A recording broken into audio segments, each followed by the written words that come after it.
On today's Locked On Jayhawks, Kansas escapes Eastern Illinois. Not their best performance. I guess they came out with a win. Let's talk takeaways from the game on this episode of LOJ.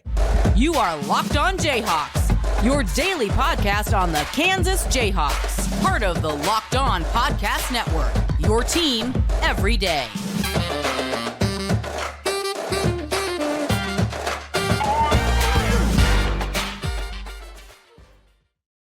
I'm Derek Johnson. You can hear me as well Monday through from 3 to 6 p.m. on KLWN in Lawrence with Rock Chalk Sports Talk. Thanks for making Locked On Jayhawks your first listen every day. We are free and available anywhere you get your podcasts. You can find us on our YouTube page where you can like and subscribe to the show. And on today's edition of the show, we're recapping KU's 71-63 win against Eastern Illinois. Before we get into that, we are brought to you by PrizePicks. PrizePicks.com/LockedOnCollege, where you can go to use code LockedOnCollege for a first deposit match up to $100. Daily fantasy sports made easy with PrizePicks. So not the prettiest game, to say the least, for Kansas. 71-63, the final score. And fortunately, you won the Tennessee game kind of in between this and the Marquette game. Well, we'll see how the UConn game goes Friday after this. Obviously, if you play like this against UConn, things are not going to go well. But could this have been just the classic kind of looking ahead to another game type of situation? You were up 13. They hit that weird three at the end of the half, and you lose kind of momentum, and they're just hitting a bunch of shots, and things don't go well for you in a lot of areas. But you escaped this game. So on one hand, this could be the Southern Utah game from last year and some of the other games we've seen in the past. Usually there's like one game a year in the non-con that KU's playing a lesser opponent, and they win a lot closer than you would expect. Now, albeit a lot of those times it's like, okay, they're a decent, mid-major team or whatever. Like Southern Utah finished last year 111th on KenPom. Some of the other teams, maybe they're like 180th or 200th, where they have a bit of a pulse. Eastern Illinois came into this game 344th on KenPom, so that is very worrisome that this happens to that team that is one of the 20 worst teams in college basketball coming in, and it doesn't have you feeling confident or going into Friday against Connecticut in that game. Now, I saw some people during the game on social media kind of worrying about the defensive side of the ball for KU in this game, because there was that stretch in the second half that Eastern Illinois was just hitting shot after shot after shot. I think at one point 15-2 run. And yes, certainly there are certain things about the defense that I wonder how KU is going to work with over the course of the season and have questions about. You still held them to 39% from the floor with 16 turnovers. Yes, they shot well from three, and I do have concerns about KU's ball screen defense. I do have concerns about if you play a team who can space you out. Right? We saw the one play where their guard drove right by Hunter Dickinson. I have concerns about your three-point defense. Like, those are all things I do have valid concerns about. But over the course of the season, you still should have one of the 10 best defenses in college basketball. You came into this top 5 in the country on KenPom. The issue coming into this one, you were ranking in the mid-20s offensively on KenPom. So realistically, even though there are certain questions about certain matchups or styles, it's the offensive side of the ball that scares me a bit. And I don't know that you saw a lot in this game to make you feel so much better. Like, I just don't know where the shooting is coming from. They shot, 29% or whatever it was in the 5 exhibition games. And then that felt like it was just, who cares? Because the first 2 games of the season, they lit it up from 3-point range. But every game since, they have done the complete opposite. And I think what we're learning now is those first 2 games were kind of the albatross. Those were the games, the outlier games. And I think they'll have more of those outlier games this season, games where they do get uncharacteristically hot from 3. That kind of just happens over a basketball season. But now we're talking about, because what's the record now for KU? Like 6-1 at this point. So if you're talking 5 games plus 5 exhibitions, you're talking of 12 games you've played, including exhibition play. 10 of the 12 you have not shot well from 3, and then 2 of them you've shot extremely well from 3. So I just don't know consistently where the shooting is coming from. And when you're losing the offensive rebound battles, which they've been doing a lot lately, including this game, you're missing too many free throws. There's a little better today, but you still miss too many. You're turning it over too much. That wasn't really a problem tonight. You still had a few careless ones, but overall 10, not going to be a number that you're stressed with, I guess, most nights. You're just not going to be a successful offense. And you saw how Eastern Illinois played. They packed the paint. They tried to make it a little tougher on Kansas inside, which KU still shot really well on the inside and had a big advantage there, but maybe it wasn't as big of an advantage as they normally would have had. And you see some of the threes they were getting too in the first half. Like it's Hunter Dickinson kicking it out to a wide open guy in the corner. It's DeJuan Harris flinging it out to a wide open guy on the wing. And they're just missing wide open shots. It's not like they're just missing, tough shots or having bad shot selection. They're just missing open shots. So the shooting by far is my biggest worry right now. 67% on free throws, and that was a good game for KU lately. Like they've had bad games with that lately. 3 of 14 from 3, that's 21%. In the first half, like I said, they had I think it was a run of like their 3 straight threes, not 3 straight possessions, but 3 straight threes they took were like wide open ones that were gifted to the shooters, and they just missed. And you're not going to make every wide open 3, but the ones that are wide open served you on a platter. You got to make a high percentage of those. You can't go 0 for 3. I think this is just a bad shooting team, and I don't know how they fix it. And unless they do, like that severely puts a cap on what your ceiling is as a team. It is so hard to win slog after slog after slog in the NCAA tournament. You're going to have a couple of, like, yes, you are going to have to win a game or two if you want to win a national title, if you want to go to Final Four. You're going to have to win a game or two where it is ugly. So that's fine. But you're going to have to win some other games. You can't win every game like that. Sometimes you play too many close games, and then weird things are going to happen. Now, all that said, it was still nice to see KU force some turnovers. That had been something they hadn't been doing a lot in the previous games. So you did that in this one. It was nice to see them continue to dominate inside. They had a 44-14 edge in points in the paint. It was nice to see them continue to move the ball and share it really well. 24 assists. They continue to be such an elite passing team. It wasn't a ton of off the bench moments, or I guess the 5 through 9. We've talked about, developing the 5 through 9. That's what this team needs to do. Wasn't a ton of moments from those guys, but he at least got a few here or there, some buckets from Timberlake and Furphy and Marco Jackson. Still not quite what you need overall from all that, but it was above a 0 game, which we've seen some 0 games in the past. If you beat UConn now on Friday, your next game, there's a top 5 opponent. Nobody's going to care about this one, right? If you beat UConn, this will quickly be a game where it's like, okay, we're looking ahead and whatever, they move past it. The more important game, they found a way to win, right? You lose to UConn on Friday, it's going to feel like now you're having a bad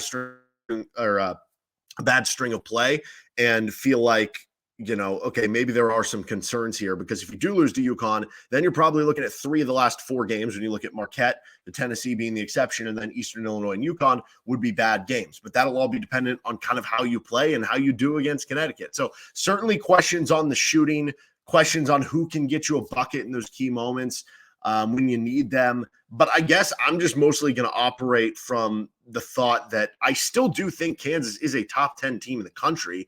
I think they just had a classic kind of letdown look-ahead performance. Letdown off of Maui. You're coming back home. You're playing a team where everybody thinks you're going to cream. The spread's 40 points.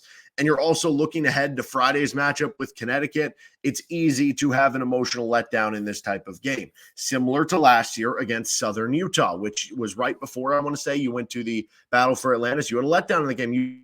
It was like a 1-possession game with like a minute to go in that Southern Utah game. You ended up winning by 6.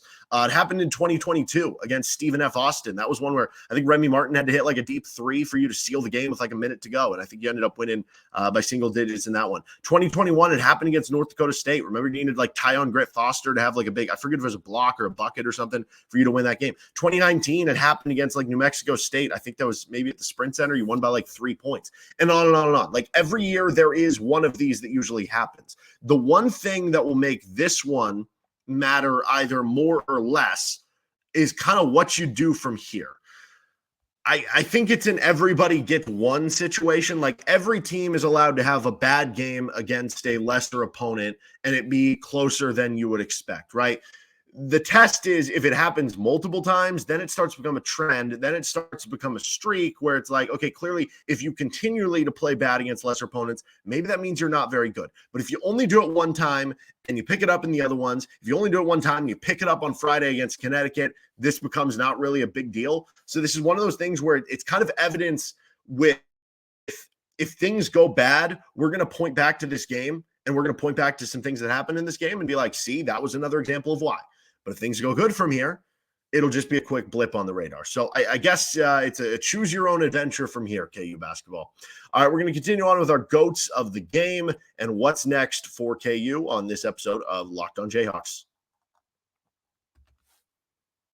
First, we are brought to you by PrizePicks. PrizePicks is the most fun you can have, winning up to 25 times your money this football season or basketball season. You just select 2 or more players, pick more or less on their projected stats, and place your entry. For instance, I was in on Kevin McCullar. His more or less on the points for PrizePicks, it was 14.5. Hunter Dickinson's was 17.5. So those were two good ones right there. And you can combine those with, they had all sorts of great deals that they were giving out on Tuesdays, which they normally do. They're Taco Tuesdays. They have discounted, stat numbers that you can easily get a hold of. And you can go through those. You can mix and match different sports. You can pick all one sport: college football, NFL, MLB, NBA, college basketball, whatever you want to do. So go to prizepicks.com/lockedoncollege and use code LOCKEDONCollege for a first deposit match up to $100. That's prizepicks.com/lockedoncollege with code LOCKEDONCollege for a first deposit match up to $100. PrizePicks, daily fantasy sports made easy.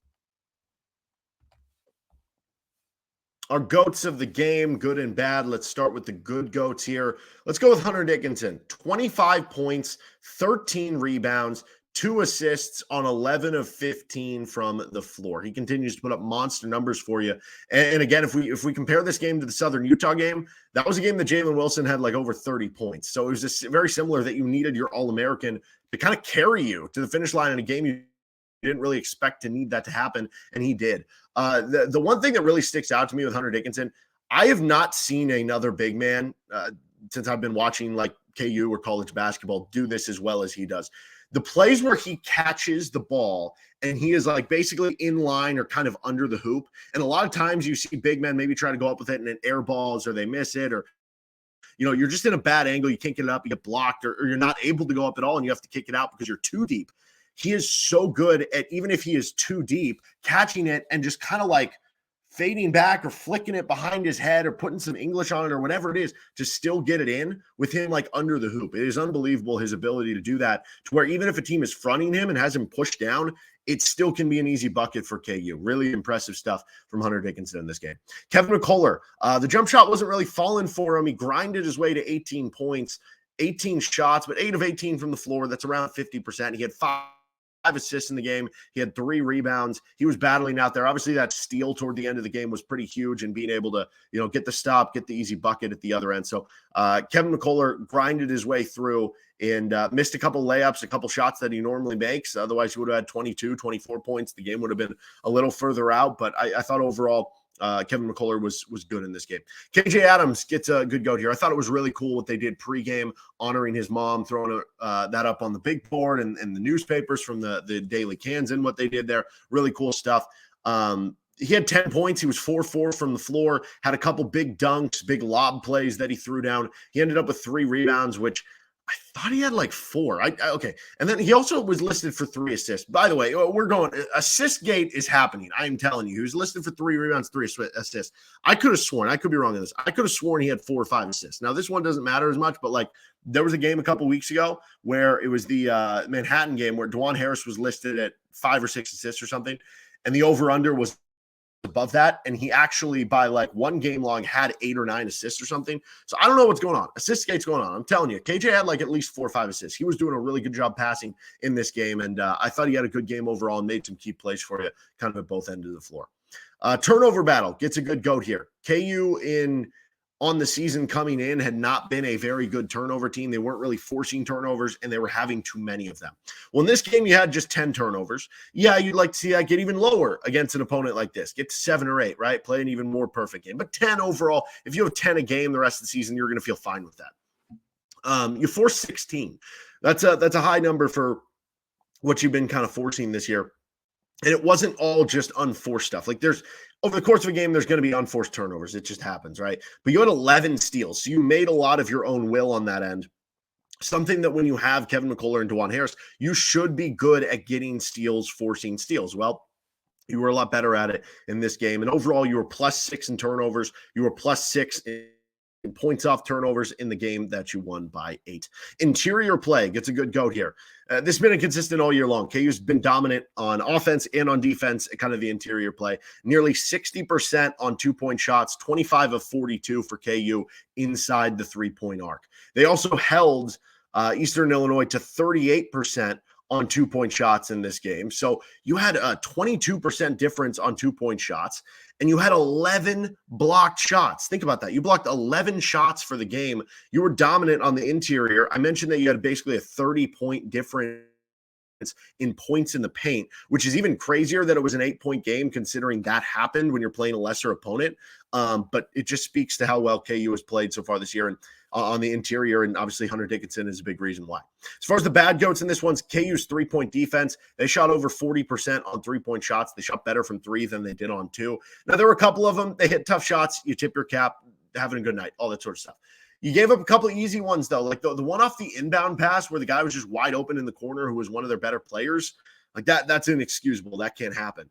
I thought DeJuan Harris struggled a bit defensively in this game, which you don't normally see from the Big 12 Defensive Player of the Year. I think their opposing point guard had like 20 points, and there was obviously the play at the end. He goes for the steal. He blows right by him, gets an easy layup. There were 2 plays over the course of the game where DeJuan Harris was kind of in the middle of the defense, and the ball was on one side. And the guy for Eastern Illinois, whoever it was in the 2 scenarios, threw a skip pass across the court the other way, basically from one wing to the opposite corner, to the opposite wing or whatever. And DeJuan was basically playing the ball and jumped up for it, trying to get the steal. He missed it, and it led to a wide open 3. So not the best work there overall. And it does feel a little bit weird that DeJuan was dominant. He won you that Kentucky game. But I think outside of that game, he's averaging like less than 5 points per game for the rest of the season. And it's great getting everybody involved, but I wonder if it would benefit Kansas for him to be a bit more aggressive. I still have trust in DeJuan and him being a great player moving forward. But yeah, I thought there were a few holes to point into the game on at least this Tuesday night. 3-point shooting on the offensive side of the ball too gets a bad goat for KU. So Kansas went 3 of 14 from 3 in this game. That obviously not great, right? And that continues on some of the struggles they've been having.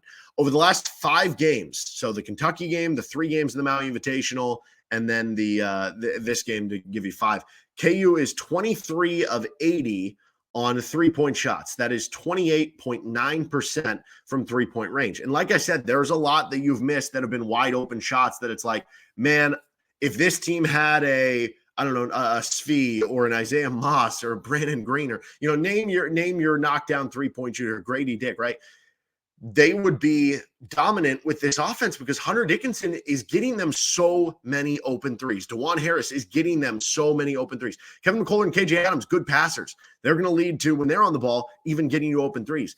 And they can't bottle them down. And for Kevin, that was one of the bright lights in the exhibition play and in the first game of the season, that it was like, oh, is Kevin McCullar fixed his 3-point shot? Is he going to be a really good 3-point shooter now? Well, unfortunately, since the season opener, so the last 6 games now, Kevin is now 4 of 20 from 3-point range. So it's just like, I don't know where to turn. I don't know where to go as far as KU shooting from 3-point range. The rebounding gets a bad goat here. Kansas got out-rebounded by 3. They were out-rebounded by 4 on the offensive glass. Eastern Illinois, their biggest strength coming in was kind of rebounding, but they were just basically nationally average, nationally slightly above average. And that's something that I feel like there's something left to be desired there for KU. I mean, Hunter Dickinson's grabbing so many rebounds, but it feels like overall KU could be doing more on the offensive glass. Feels like KU needs to be a dominant rebounding team with some of the shooting deficiencies, and that just hasn't been the case so far. And the last one here is gaining traction on your 5th guy. This wasn't going to be settled by the end of this game, regardless of what happened, even if one guy went off and had a big game, but it would have been nice to have, some more there. And like I said earlier, I didn't think the bench or the 5 through 9 was like bad. You at least had a nice couple flashes, like Marco passed to Hunter Dickinson. He hit a 3. Timberlake hit a 3 and then hit that other jump shot, which was nice. Him looking for a shot and being confident. Furphy was able to hit a 3 off the bench. Like McDowell came into some key moments, but there wasn't a lot of traction. One guy didn't play like way better than the other. And there wasn't a lot of, I guess this guy played here, so that clearly shows that he's here or there. Like Marco started the game and finished the game. So you would think that, okay, maybe that means it's him. But in the earlier moments of the game, I think once in the first half, once in the second half, when KU was kind of, the boat was sinking a little bit and things were getting close, they threw Jamari McDowell as the 5th guy. So he was coming in the key moments, but he only played like 7 minutes. Nick Timberlake had probably his best game in a handful of games, but he also played really low minutes. Johnny Furphy played the most bench minutes. He went just 1 of 4 from 3. So it's like we still have not really gained much traction on that 5th guy. You still have time to do it, but we had a lot of these conversations last year through the course of the season, and I remember being in late November, early December, being like, you still have plenty of time to do it. Then we got to January and February, and there still was time to do it, but it never kind of came together. So we'll see what this bench can kind of put together. All right, we're going to finish up what's next for KU basketball. We're brought to you by LinkedIn Jobs. When you're hiring hiring for business, you want to have as many top-tier candidates as possible to interview, which is why you have to check out LinkedIn Jobs with all the tools to help you find the right professionals for your team faster and for free. I'm checking out LinkedIn, whether it's on my profile, and I see jobs that are available, and it's super easy if you go click on them to apply, to see what jobs are there. And it's easy for people to apply because typically if you have a LinkedIn profile, you already have your resume and some of your work on there. So you're going to make it faster for the applicants to apply and easier for them. And if it's easier and faster for them to apply, probably get more applicants. More applicants means a wider search, and therefore you'll probably find better candidates and a more variety of quality candidates they're looking for. LinkedIn isn't just another job board. They have a vast network of more than 1 billion professionals, which makes it the best place to hire. Hiring is easy when you have that many quality candidates. So easy, in fact, that 86% of small businesses get a qualified candidate within 24 hours. Post a job for free at linkedin.com/lockedoncollege. That's linkedin.com/lockedoncollege. Post a job for free. Terms and conditions apply. What's next for KU? Well, it's UConn on Friday night. It'll be at 8 o'clock for the game. And UConn is a top 5 team. Top 5 in the rankings. They're third in KenPom. They are top 10 at both offense and defense. And what will be really interesting about this matchup is they have a really good center in Donovan Clingan, who might be a top 5, top 10 pick in the NBA draft. And they have been dominant at 2-point shooting. They have been dominant at 2-point shooting defense. They've not been a great 3-point shooting team either. So there are a lot of similarities here, but they've taken a lot of them. It shows you they have confidence in the 3-point shooting. Maybe they just haven't been falling so far. Maybe that's a bad sign for you in this game. What's crazy, though, Connecticut has won 24 consecutive non-conference games by double digits. So not only have they won 24 straight non-con games, they've won all of them by 10 or more points, including by 10 earlier this year against Texas. And I think that was at Texas, or maybe it was a neutral site. So this is a really good team, and they do a lot of things you do well, and they defend some of the things you do well, very well as well, which makes this a very interesting matchup. And certainly Dan Hurley will probably get the Allen Fieldhouse crowd going because he is very animated on the sideline. Should be a really fun one on Friday night and should be a tough one, but an opportunity to wash this one out of your mouth if you're KU and you can come home with the dub. All right, that'll do it for this episode of Locked On Jayhawks. We'll be back later this week to preview that Kansas-Connecticut game. We're going to be back to rank the remaining non-conference games for KU on tomorrow's episode. You can find our show anywhere you get your podcasts. Like and subscribe to us on our YouTube page. Have a good one. See you next time with LOJ.